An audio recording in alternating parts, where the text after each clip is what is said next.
Jamieson Greer here today for the annual hearing on the President's trade agenda. They don't have another option. How do you plan to handle that?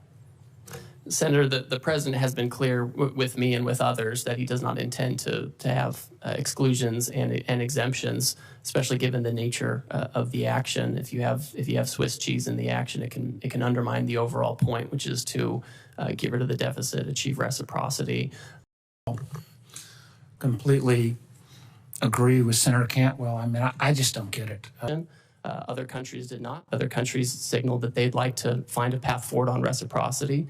China has not said that, and we will see where that goes. I think we need to work with our closest friends to make sure that we have trading arrangements that work. And if the Chinese are open, we'll see what.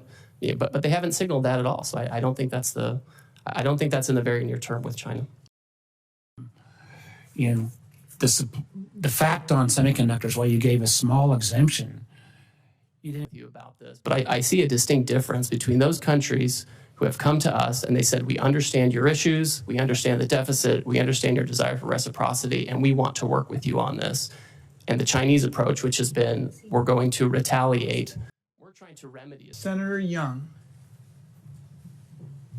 Good to have you here, Ambassador.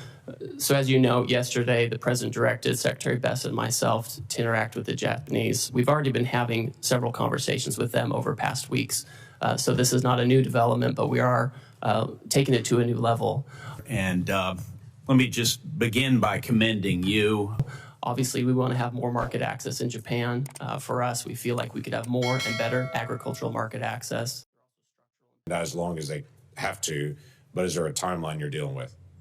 So the President has indicated that he's willing to negotiate with parties that want to pursue reciprocal trade with the United States. We don't have any particular timeline set on that because, as you pointed out, Senator, the outcome is more important than setting something artificially for us. What I can say is I'm moving as quickly as possible, and a lot of these countries are moving very quickly, and we're working on the weekends, we're working at night, as folks want to engage on this. Now, I will say, I know you want to ask.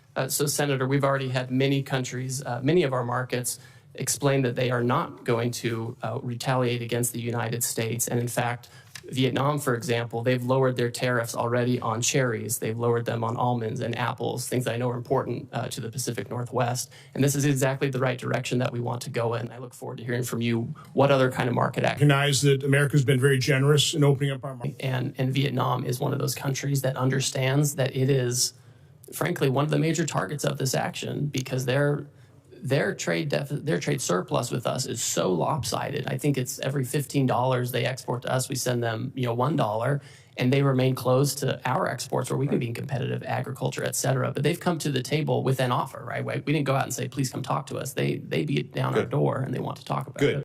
Australia got hit with a 10% tariff as well. Senator, Australia has the lowest rate available under the new program. They ban imports of American beef. Ambassador, excuse me.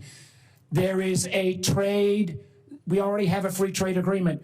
We have a trade surplus. So getting the least bad, why did they get whacked in the first place? We're addressing the $1.2 trillion deficit, the largest in human history that President Biden left us with. We should be running up the score in Australia. Ambassador Greer, answer the question on Australia. We have a trade surplus with Australia. We have a free trade agreement. Why? They are a incredibly important national security partner.